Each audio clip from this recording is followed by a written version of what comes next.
Good morning बच्चों।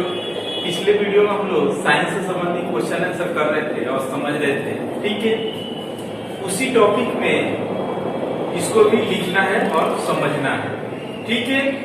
तो topic का जो है सो नाम था शरीर का प्रमुख तद्भुत तथ्य, ठीक है। उसी टॉपिक में इसको भी लिखना है और समझना है। सबसे पहले हम लोग जानेंगे कि जो ब्लड होता है वो कितने ग्रुप में विभक्त होता है जी। तो 4 ग्रुप में विभक्त होता है, समझ रहे हैं। फर्स्ट में क्या होता है, ए होता है, उसके बाद बी होता है, उसके बाद ए बी होता है, या उसके बाद ओ होता है, ठीक है। किसी का ए पॉजिटिव, किसी का बी पॉजिटिव, किसी का ए बी, किसी का ओ। ये 4 ग्रुपों में जो है सो ब्लड जो होता है विभक्त होता है। ये चीज हम लोग जान चुकी है। उसके बाद जो है हम लोग क्वेश्चन आंसर करेंगे और समझेंगे। देखिए लिखे हैं सर्वदाता रक्त समूह, जिस व्यक्ति का जो है सो सर्वदाता रक्त समूह, इसका दूसरा नाम क्या है जी। तो यूनिवर्सल डोनर, ठीक है। दूसरा नाम यूनिवर्सल डोनर। तो इस जो है सो ब्लड ग्रुप को कहा जाता है, तो ओ को कहा जाता है, ओ ग्रुप को, ठीक है। जिस व्यक्ति का जो ब्लड ओ ग्रुप का होगा वो किसी भी व्यक्ति को ए को भी या बी को भी या ए बी को किसी को दे सकता है, ठीक है। इसलिए उसको क्या बोला गया है जी, सर्वदाता बोला गया है। उसके बाद जो है दूसरा हम लोग जानेंगे सर्वग्राही, सर्वग्राही रक्त समूह। इसका दूसरा नाम क्या है जी, तो यूनिवर्सल रिसेप्टर, ठीक है। तो किस ब्लड ग्रुप को बोला जाता है जी, तो एबी को बोला जाता है, समझ रहे हैं आप लोग। उसके बाद नेक्स्ट हम लोग जानेंगे रक्तचाप मापने का यंत्र है, ठीक है।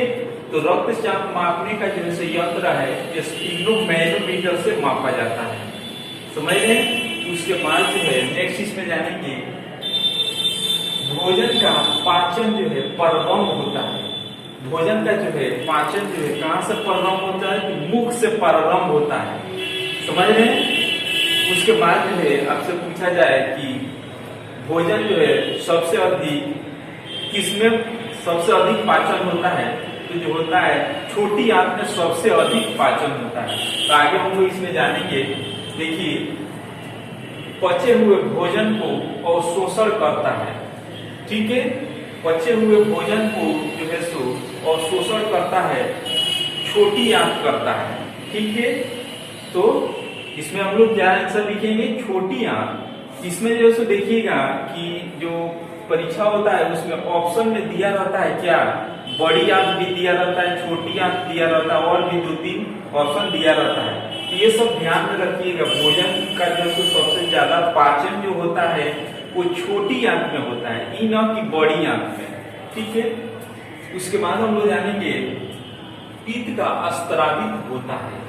पित्त स्त्रावित कहाँ होता है जी, यकृत, यकृत के पास से क्या होता है, यकृत या उसको क्या बोलते हैं जी, लीवर, ठीक है। वहीं से पित्त का जो स्त्रावित होता है।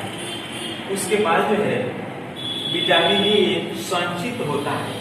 जो विटामिन ए हम लोग लेते हैं, जैसे गाजर हो गया, सेव हो गया, इससे क्या मिलता है, विटामिन ए मिलता है।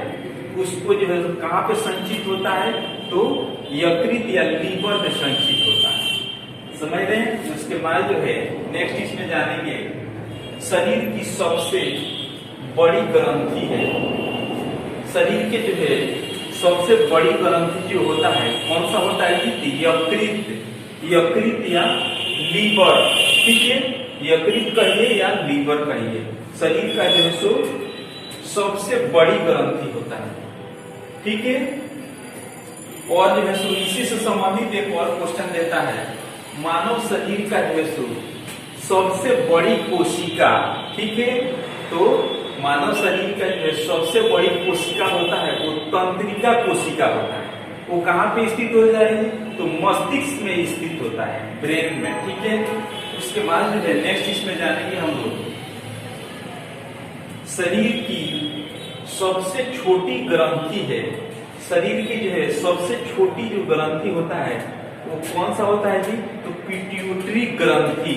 ये पिट्यूटरी ग्रंथि को क्या थी, मास्टर ग्रंथि के भी नाम से जाना जाता है। पोस्ट में क्या लिखेगा? मास्टर। पोस्ट में मास्टर ग्रंथि के भी नाम से जाना जाता है। ये कहाँ पाया जाता है जी? तो ये मस्तिष्क में पाया जाता है, ब्रेन में पाया जाता है, पिट्यूटरी ग्रंथि। समझ रहे हैं आप लोग? तो आप लोग को पता भी होगा कि जो है सो बगल से रास्ते यहाँ पे गाड़ी का आवाज वगैरह सुनाई दे रहा होगा, ठीक है, लेकिन फिर भी इसको आप लोग समझने का प्रयास कीजिएगा। उसके बाद जो नेक्स्ट इसमें जानेंगे, मनुष्य में पसलियों की संख्या होता है, कितना होता है जी? तो 22 जोड़ी, ठीक है, 22 जोड़ा जो होता है पसलियों की संख्या होता है। उसके बाद नेक्स्ट हम लोग जानेंगे, मनुष्य के शरीर में हड्डियों की संख्या होता है। मनुष्य के शरीर में जो है हड्डियों की संख्या 206 होता है, ठीक है। इससे संबंधित जो है सो और एक क्वेश्चन बता रहे हैं आपको। देखिए, आपसे पूछा जाए कि मनुष्य के शरीर में हड्डियों की संख्या तो कितना बताइएगा? 206। लेकिन आपसे पूछा जाए कि शिशु अवस्था में जो है सो शिशु अवस्था में जो बच्चा होता है उसमें जो है सो हड्डियों की संख्या कितना होता है? तो 270 होता है। शिशु अवस्था में, ठीक है। और जो है बाल्य अवस्था में जो है सो पूछा जाए कि जो है सो बाल्य अवस्था में किसी बच्चा का जो है हड्डियों की संख्या कितना होता है जी? तो उसमें होता है कितना? 350 हड्डियों की संख्या हो जाता है। ये किस अवस्था में? तो ये बाल्य अवस्था में हो जाता है।